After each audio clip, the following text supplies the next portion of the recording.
Hello everyone and welcome to my channel dito sa Seryosong Usapan with Kuya Jun.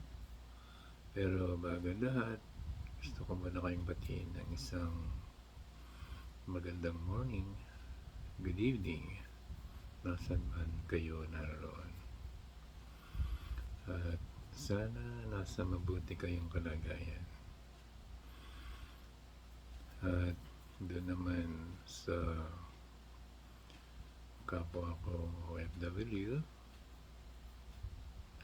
tiis-tiis at mag-iingat sana kayo palagi.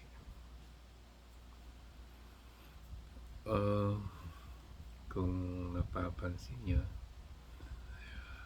medyo iba na ho yung title ng aking channel.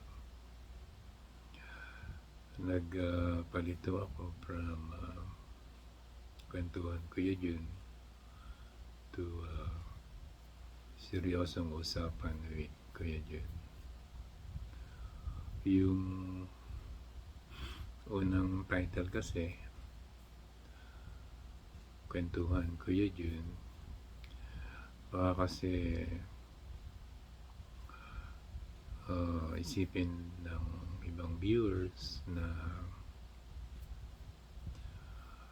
kwento lang or kwento-kwento lang yung mga topics. Sa katotohanan yan, yung mga naibahagi ko na sa mga nauna kong vlog ay batay sa totoong nangyari o pangyayari. At ang iba doon ay batay na rin sa aking karanasan bilang isang OFW. Marami pa akong ibabahagi maliban sa aking mga karanasan.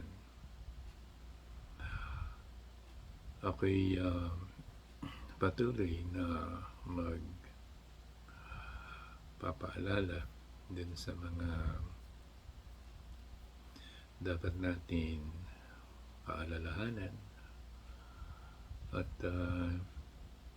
nawa sa vlog na ito ay makatulong at makapagbigay inspirasyon sa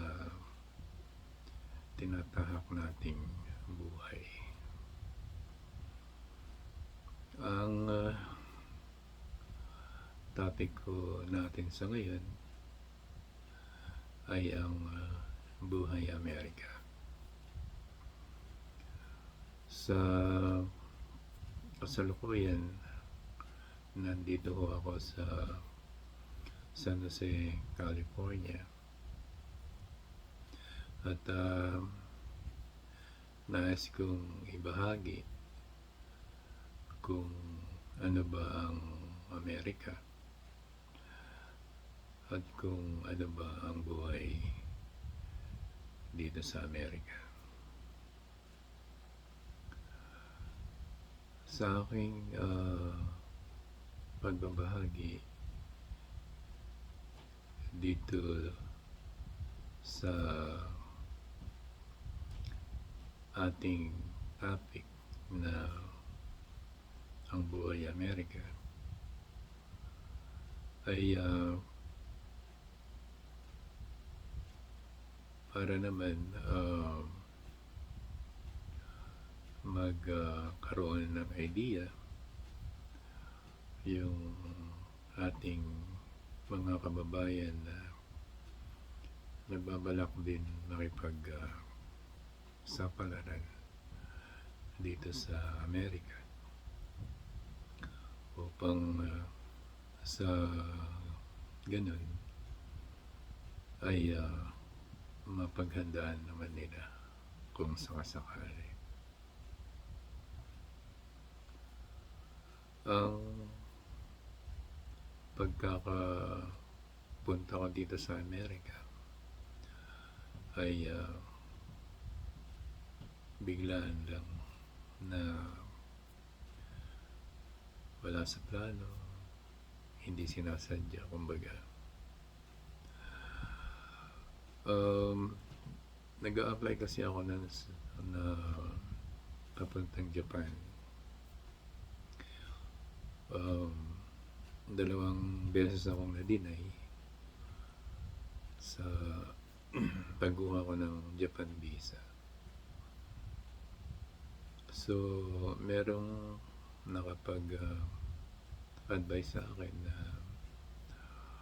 kumuha ng US visa. Pang sa ganun, mas madali daw makakuha ng Japan visa. So, yan. Sa tulong din ng boss ko na kumuha ng US visa, sa awa ng Panginoon, ayun, nakapasa nga ako at nakakuha ako ng US visa. Ayun, biglaan yung pagpunta ko dito. At nung nandito na ako, ayun, nag-decide na rin ako na dito na makipagsapalaran instead of mag-a-apply pa sa Japan. So, ganun nga nangyari. At marahil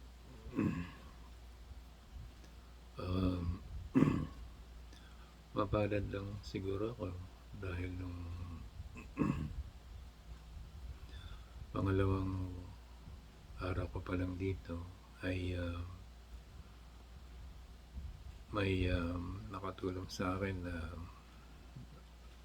may pasok ako sa isang care home na pwede staying at pag-aari ng mag-asawa na Pilipino. Yun, yung araw din yun, pinag-umpisa ako. At yun, nahirap yung ginampanan kong trabaho doon dahil dalawa yung care home nila. Pinagtatrabaho nila ako na salitan doon sa dalawang care home. Pagkatapos sa kabila, daling sa kabila. Tapos kabila, daling ka sa kabila. Kumbaga, hanggang madalas sinaabot ako ng alas 12 ng gabi sa dami ng pinapatrabaho sa akin. Mag-uumpisa ako ng alas 6 ng umaga. Non-stop na yun hanggang sa ating gabi.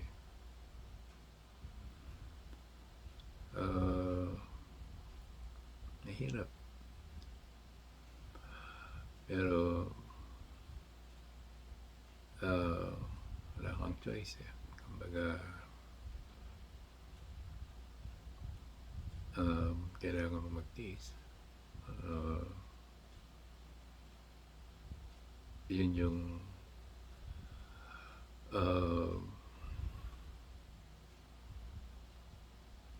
nasa isipan ko na kailangan ko magtiis. So, yan. Nakapag-tiis din ako ng mga ilang buwan. Tapos yung pasweldo sa akin ay kumbaga hindi sapat, kumbaga, dahil ang katwiran nila, wala kasi akong papel. So yun ang isang masakit na katotohanan dito sa Amerika, na mismong kapwa Pilipino sasamantalahin nila na ganun ang trato nila sa'yo, dahil yun nga, wala kang papel, kumbaga. At ang iba rin na kababayan natin dito, ibang trato nila sa iyo o pakikitungo sa iyo pag alam nilang wala kang papel.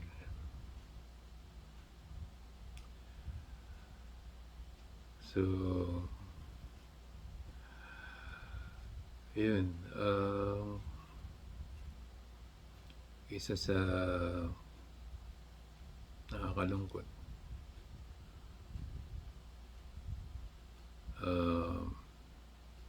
kumbaga talagang kailangan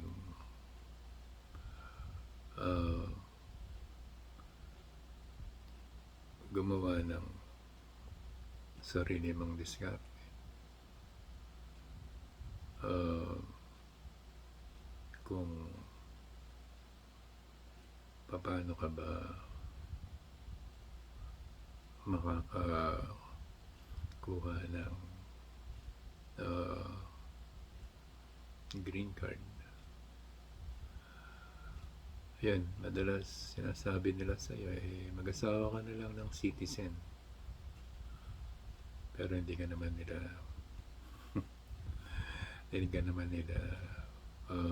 tutulungan. Kumbaga, yan lang, asawa ka ng citizen, ganun. Parang ang daling sabihin sa kanila yan. Pero sa katulad ko na may naiwanan din akong pamilya na maliliit pa yung aking 2 anak,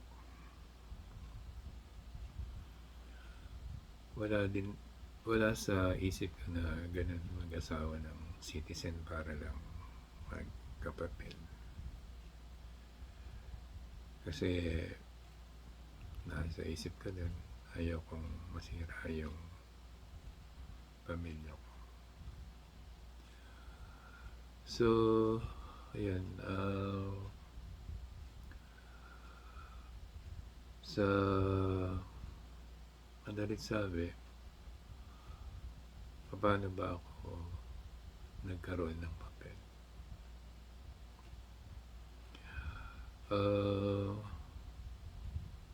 Mahabang usapin tungkol dyan, pero i-highlight ko lang yung medyo bagay na dapat iwasan at kapulutan natin ng aral. Kasi nung time na nandito ako, nagkataon nun na may inaproban si President Bill Clinton na parang amnesty siya, na tinatawag nilang 245I. Hindi naman siya amnesty na antimano, may papel ka na. Hindi ganun. Yung tinatawag nilang 245I,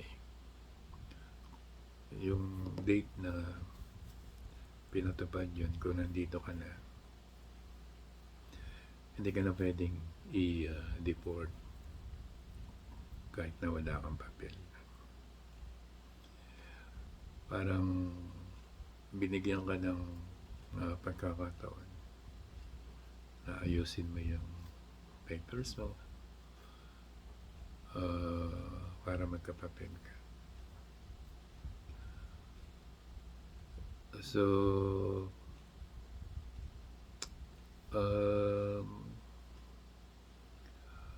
sa madaling sabi, nung time na nilalakad ko yung papers ko, siyempre kailangan mo kumuha ng abogado, bayaran mo yung abogado.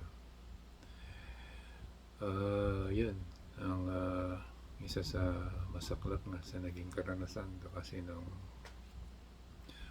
kumuha ako ng abogado nun, ay siyempre mga Pilipino na nangangala ko sila yung tutulong sa iyo. Yan, sila pa yung nanamantala o ng loko sa iyo, na kunwari ilalakad yung papers mo, paasahin ka, pero hindi naman pala sila yung tinatawag na immigration lawyer. Abogado sila sa atin, pero dito hindi naman pala sila yung immigration lawyer na pwedeng maglakad ng mga ganyan papers para sa green card. Yun, nakailang palit din ako nun na abogado. Yun, masakit nga, kapwa mo Pilipino, alam nilang wala kang papel, sinamantala pa nila yan. Yung pinabayad ka ng pinagbayad, pinaasa ng pinaasa sa wala. Yun, nakailang taon din akong ganun na nag-aantay, maasa. Bandang huli nalaman ko hindi naman pala sila yung mga immigration lawyer. So, ayun, ang isang masakit na dapat din natin iwasan kung sa mga iba nating kababayan na makakarating dito. At ayun, kumuha uli ako ng abogado sa tulong din ng naging employer ko na, kasi nakapasok ako nun sa isang hotel, hindi naman malaking hotel, na willing akong i-petition ng company. So na yun yung naging daan ko na magkaroon ng working permit. Umpisa muna sa working permit. Umpisa muna sa working permit. Yan, pag pinitisyon ka ng isang company, yun, malaking chance na yan na kakaroon ka ng working permit. Papunta na yan sa green card. So, yun, tinulungan nila akong yun, i-petition lang, pero yung gastos, sarili mo pa rin gastos yan. Para papahiramin ka nila. Siyempre, magkano ba yung bayad mo sa abogado dito? Isang bagsakan, malaki na kayong bayad. Yan, salamat din ako at yan, papairam nila ako. Sabihin ko lang pambayad ko dun sa abogado. Tapos yun, kakalsin nila sa sweldo mo yan. Yun. Ibang lahi pa yung nakatulong sa akin ng mga panahon na yan. At yun, siguro hanggang dito lang muna yung aking may share. Medyo mahaba na yung oras. At to be continued on next vlog na lang siguro. At yung aking pagkukwento ay hindi lang yung kwento. Kumbaga, at least makikita nyo kung ano ba yung dapat iwasan o ano ba yung dapat paghandaan. So, yun, hanggang dito lang muna at itutuloy ho natin sa susunod nating vlog. At yun, maraming salamat and thank you for watching, and I'll see you next time. God bless.